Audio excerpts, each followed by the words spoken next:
Well, good morning. Welcome to International Sunday. We are celebrating the fact that Houston is the most diverse city in the nation and that we truly are a diverse congregation.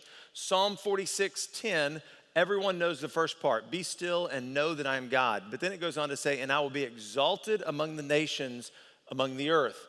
That is truly God's heart, is that he sent Jesus for all people, all over the globe, and it's great for us to be remembered that Jesus wasn't an American, and we can celebrate with believers from all over the globe, and that's really the point of International Sunday. Now, with that said, let's celebrate the amazing Sunday, really Friday, Saturday, Sunday that we had last week as we celebrated the resurrection.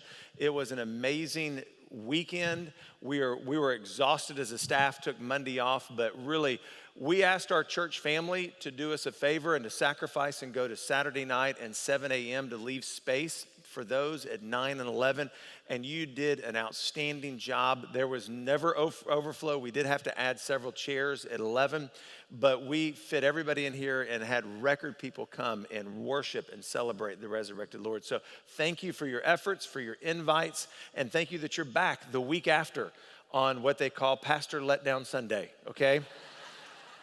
You preach to the masses and go, I think they love me. They're going to come back, and they don't. But you did, and I am grateful for that. So, growing up, we would sometimes use the substitute, the off-brand. In fact, then coaching and then going into youth ministry, Tiffany and I lived on the off-brand. Equate was our friend, okay? You look at this pill box and this pill box and you look at the ingredients and it's the same thing. That one has a name brand and it's twice as much.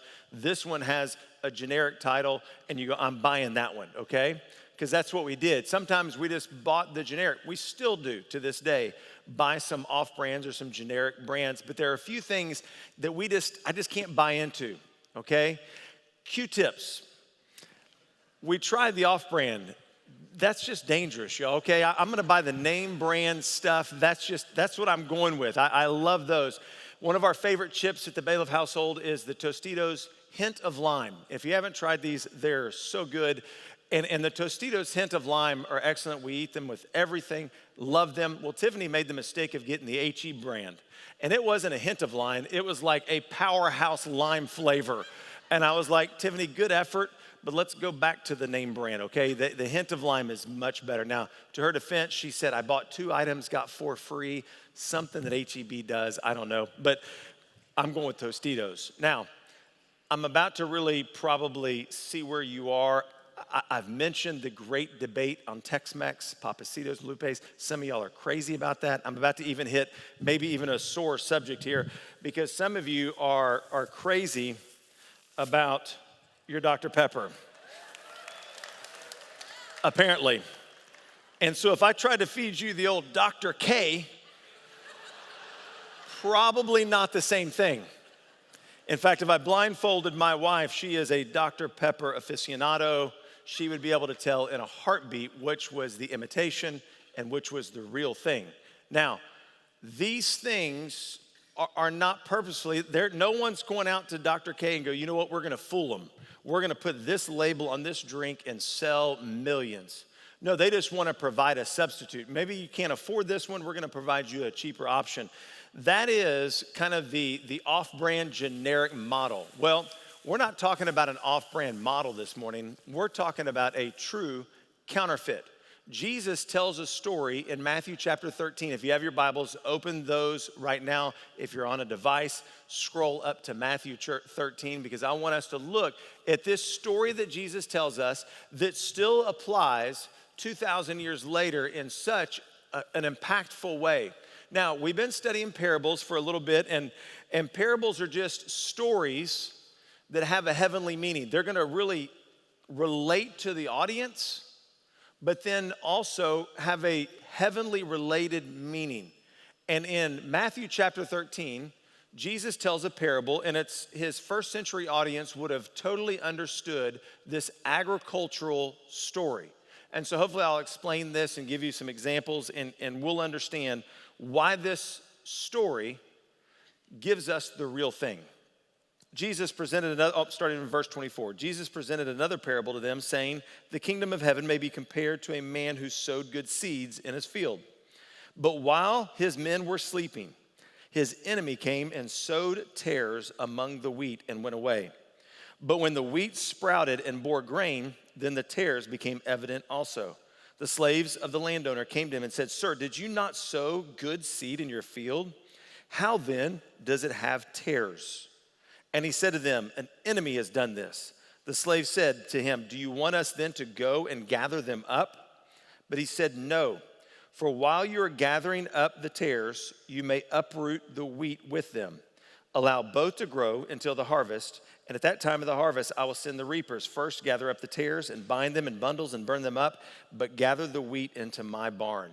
Now, this story, once we understand who the players are and what they're doing, makes total sense and compares to what we're facing in the 21st century as Christ followers. But we understand there are three different characters in this parable. There's Jesus, there is the enemy, and then there is us. And I would love to explain this to you and show you my great Bible knowledge, but actually we picked a parable that Jesus explains. So I think I'll let him do that. So he tells, after this parable, he tells two more parables, but they weren't as intriguing to his audience. They weren't as confusing to those disciples. So after those two, they go off to themselves with just the disciples. And in verse 36, it says this, he left the crowds and went into a house, and his disciples came to him and said, explain to us the parable of the tares of the field. Now, they were confused. So if you're confused this morning, you go, man, the Bible's hard to understand, you're in good company. This is Jesus' closest friends. And he told this story, and they were like, we don't get it, Jesus. Would you explain it to us? Break it down for us. And so Jesus does, and he's going to explain it to us as well. Verse 37, and he said, the one who sows the good seed is the Son of Man. Now, the Son of Man was the most common or his favorite term that Jesus referred to himself as. He oftentimes referred to himself as the Son of Man. That was what he said. So when he's talking about the Son of Man, he's talking about himself. And in verse 38, and the field is the world that we live in, not simply his world, but our world. And as for the good seed, these are the sons of the kingdom. That's us. That's Christ followers, people who have placed their faith in Jesus Christ, and we are considered sons and daughters of God's kingdom. We are the good seed. And then the tares are the sons of the evil one. So we have weeds, we have people who are lost, people who don't understand who Christ is. Verse 39, and the enemy who sowed them is the devil, and the harvest is the end of the age, and the reapers are the angels.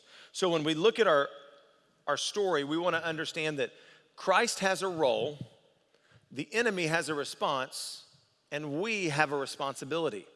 Now, when you think about this parable and the master going out and sowing the good seed, that is Jesus' responsibility. He plants good seed.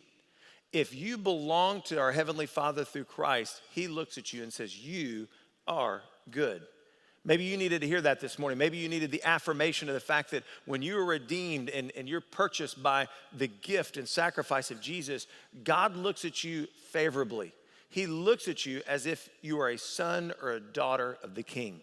That is a wonderful message. The good sower sows good seed. And that is us, if you know Christ. That is his job. He plants good seed. What does the enemy do? He plants counterfeit. Now, when you look at our illustration of our two different Dr. Peppers and the old Dr. K, this is not a counterfeit. This is just an off-brand. See, what you counterfeit is something valuable. You don't take something that costs $1 or $2 and you counterfeit it. You take the most valuable things and you counterfeit them. So when you think about what's valuable in our society, think about purses. They're expensive. I don't know if they're valuable, but they're expensive. Sorry, ladies. Watches. You think about watches. Those are costly. They're valuable. And so what do? We try to counterfeit them. In fact, this morning I borrowed this Rolex. Okay, it's awesome. It's a Submariner. It really is cool. It's a 39 millimeter. I also have this one. I can't wear two watches. This is the 41 millimeter Submariner. Okay, you can see those. There is a big difference, and not just because it's 39 millimeter and 41 millimeter. There's a difference because one of these is real and one of these is a counterfeit. In fact, when I got both of these, I looked, and you can see the picture of them right there because you can't really see close enough, but we had people look at these, people who know watches. I studied them. Someone told me, well, it's the second hand. It's the movement on the second hand, and you can differentiate the real from the fake. I looked for like 5 minutes just studying, staring into these watches, and I could not tell any difference in the way that the second hand moved. Now, my friend who let me borrow these, who is a watch, connoisseur, he knows his watches. He said, the real ones, Rolex, the magnification on the date is 2.5 and the fake one is 3.0. Of course, I knew that, yes. And so I looked at it and I said, well, when you look at that, then you can tell that the magnification on this one is a little larger, smaller, so I'm gonna go real and fake. And if he wouldn't have told me that, I wouldn't have known. And he said some of them are even so perfect on the outside, but Stephen, there's always a way to tell the fake Rolex from the real Rolex. He said you flip it around and you open up the back.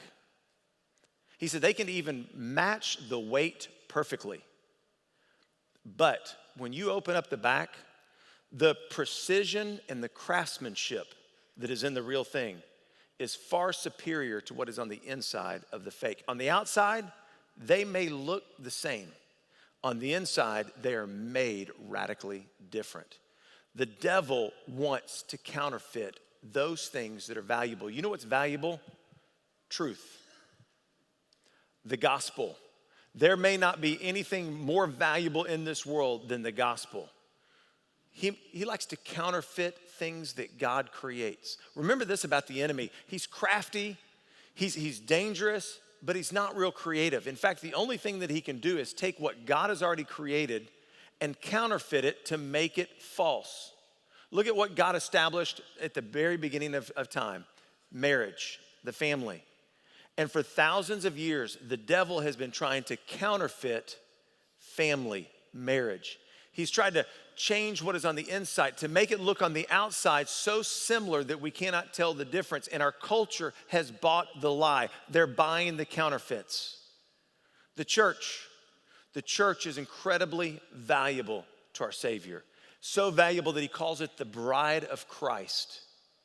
And so when you say, well, I don't believe in organized religion, I don't believe in the church, I believe that you can know Jesus without being a part of a church, what you're saying is, I love the groom, but I do not like the bride. That's dangerous ground to tread on. So what has the enemy done? The enemy's taken the real church and he's changed from the inside the message of the truth. On the outside, it may look real similar, and there are different churches out there. From the outside, they say Jesus or they say the Bible, but when you look on the inside, when you look deep down, it is counterfeit, it is false, and it is a lie, and it is of the enemy. So we need to understand that the enemy, the devil, loves to take what is valuable to God, truth, the gospel, righteousness, the church, marriage, family. Those things are valuable to our Creator. And he loves to counterfeit them. And he loves to make them false. Why? Because people buy into it.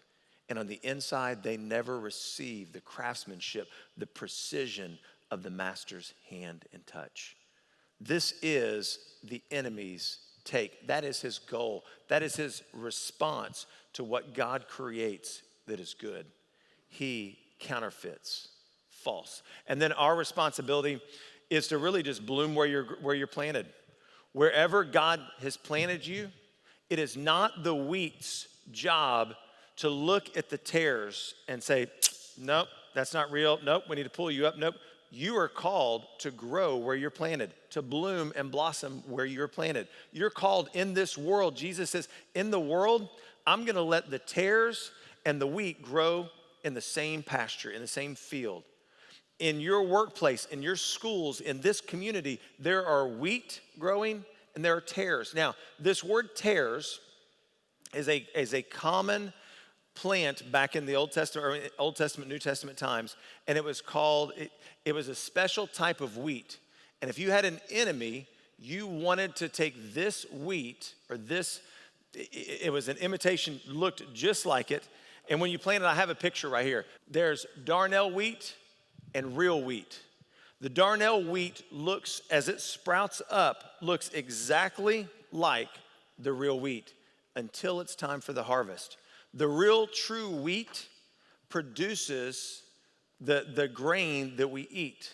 The darnel wheat never produces, but it does confuse the servants. It does confuse those when they're trying to grow together. And God says, I'm gonna plant the darnel wheat with the real wheat, and they're gonna grow together. And when we grow with the fake and the false and the counterfeit, we are simply called to grow and to produce fruit.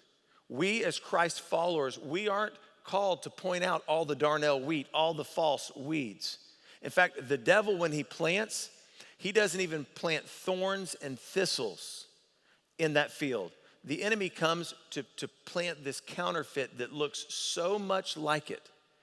And the master of the field says, no, don't pull up the darnel wheat, don't pull up the tares, because when you pull them up, you may mess up the real stuff.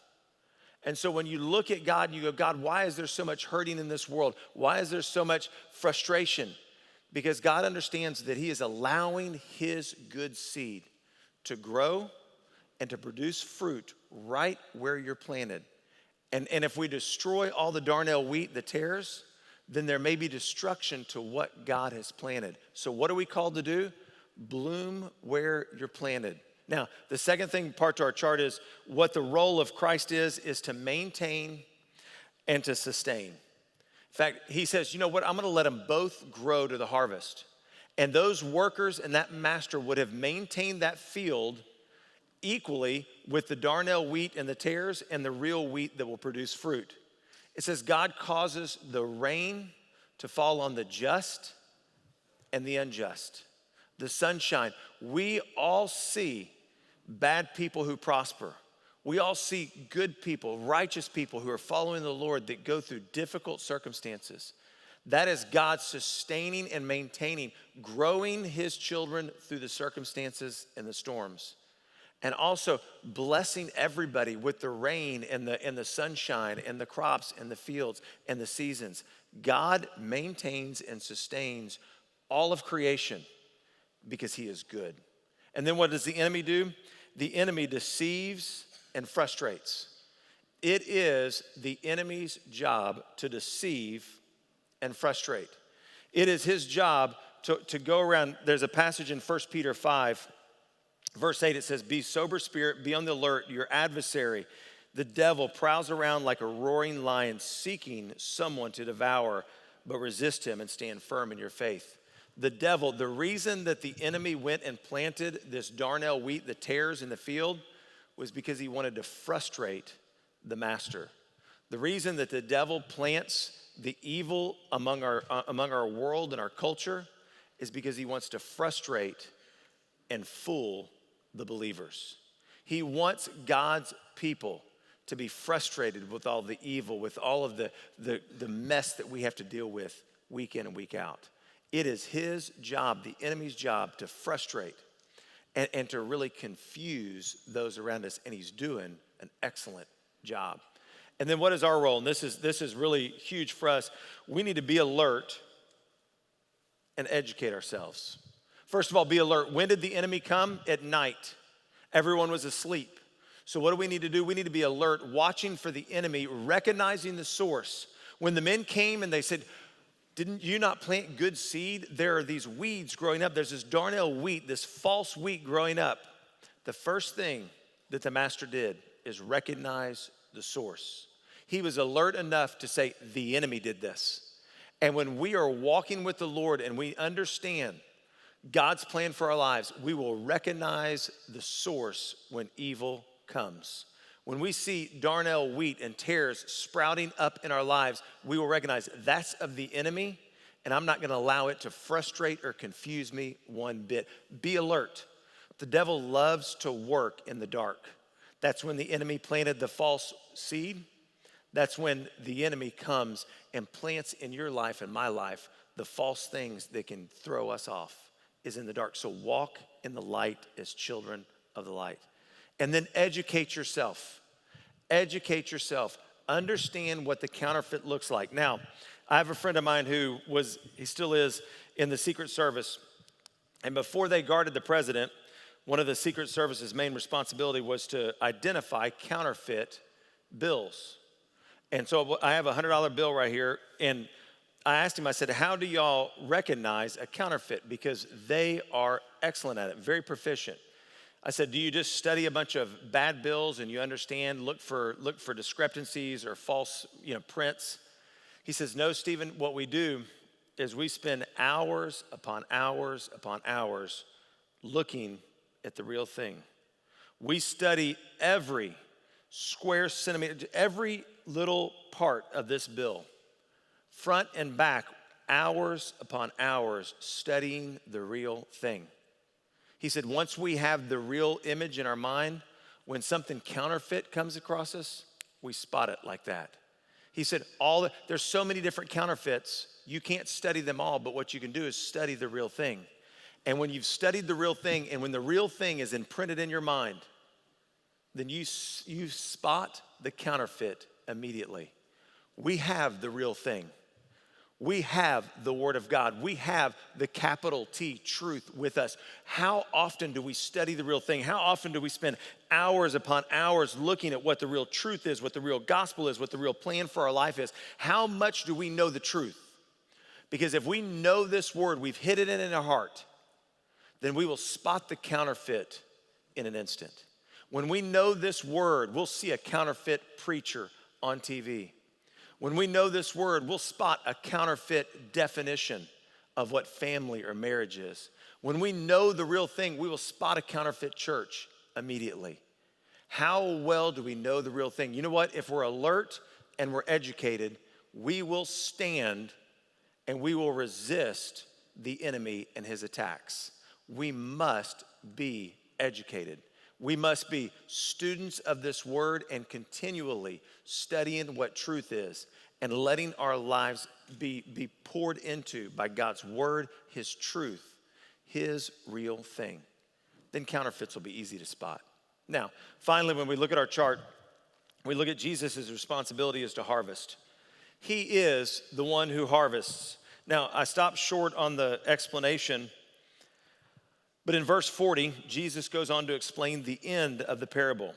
He says, so just as the tares are gathered up and burned with fire, so shall it be at the end of the age. The Son of Man will send forth his angels, and they will gather out his kingdom, all stumbling blocks, counterfeits, and those who commit lawlessness, and will throw them into the furnace of fire, in the place where there'll be weeping and gnashing of teeth. Then the righteous will shine forth as the sun in the kingdom of their Father. He who has ears, let him hear. This is what he says. It is my job, it is my Father's job to judge. Doesn't mean that we don't make judgments. As Christ followers, we need to be educated and we need to be able to see counterfeit, real thing, counterfeit, the authentic, real deal. But we don't judge. It is not our job to say wheat, tear, wheat, tear. It is our job to bloom, to grow, and to produce fruit for God's kingdom. And then there will be a day of judgment. If we're so tired of evil prevailing, of the circumstances that we have to live with, just wait. Jesus says there will be a judgment. And God, our righteous judge, who has never made a wrong judgment, he will separate the wheat and the tares, the sheep and the goats, the narrow path that leads to righteousness and life, and the broad path that leads to destruction. It's Jesus' job. He says there is a judgment coming. And this isn't a popular message. In fact, a church last week talked about Easter. They wanted to welcome everybody, and they didn't want to talk about sin or the blood of Christ or sacrifice because they didn't want to offend anybody. But it's time that the real church speaks truth, and that truth may offend people. See, I would rather offend someone by telling them that there are two different paths. One leads to life eternal, one leads to life of destruction. One leads to life with God in heaven forever, and one leads to separation from God in hell for an equal eternity. And when we preach that, we love our neighbor. When we preach that, we speak truth. When we preach that, we are the light of Jesus shining bright in a dark world. We must understand that Jesus will come back to judge, and we better bring as many people as we can before he does. And then it's the enemy's responsibility to destroy. He is to destroy. The enemy is lost.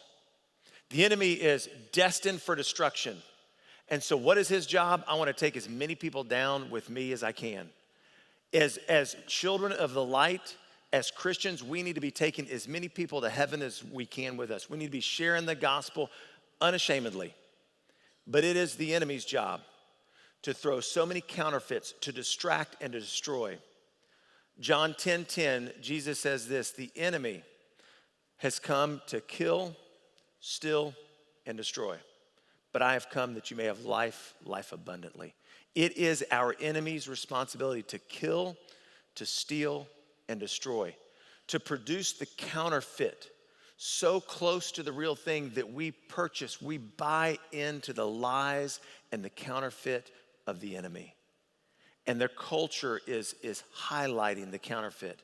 The culture is applauding the fake. The culture is pushing us toward that which has no substance.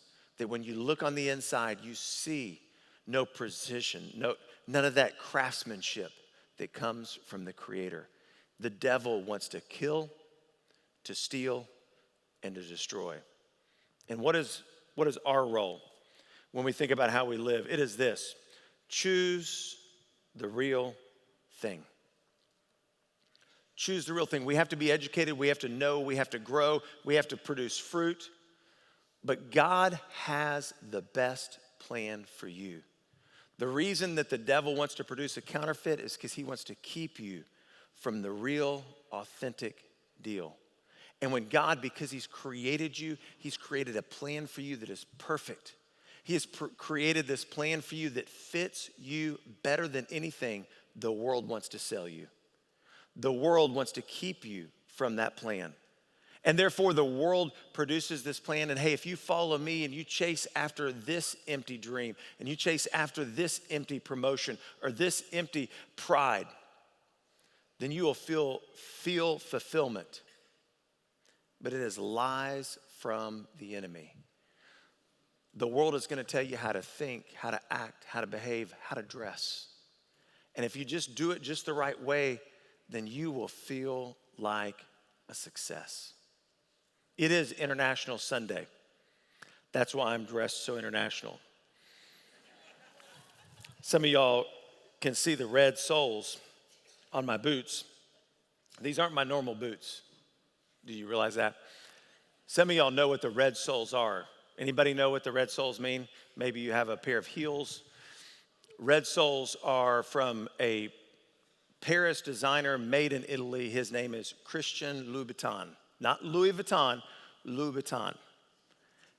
And they are expensive. And don't they look great? I mean, they're perfect. If Matt misbehaves, I can kick him and he will feel that for weeks. But they don't fit. These aren't me. I don't, not only do they not fit, by the way, they're fake, okay? They are counterfeits. They did not cost $1,600. They are as fake as can be. And they're not mine, they're borrowed. Thank you. Troy, will you help me out? Because God has a plan for us that just fits. God understands how we're designed and how we're made. You may not have been able to focus at all the entire sermon because you were thinking, Stephen, what on earth are those boots? Because the world wants to sell us a counterfeit. By the way, these are real. And they fit. Not only do they fit my foot, but they fit who I am. God has created in us a plan. He has designed in us something that just works. This was designed for me.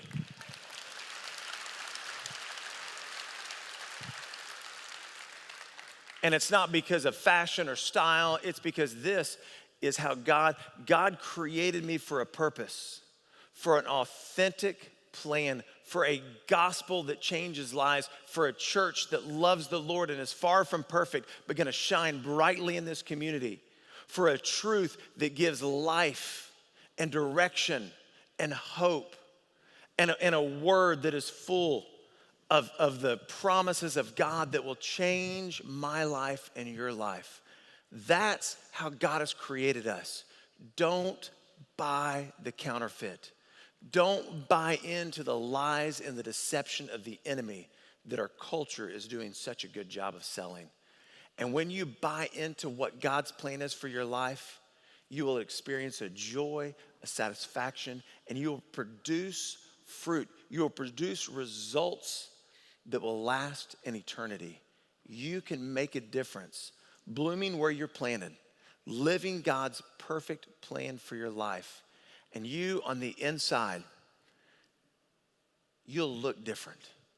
You'll have that precision, that craftsmanship from the ultimate creator who has created you and designed for you a life abundant. Don't buy the counterfeit. God has the authentic.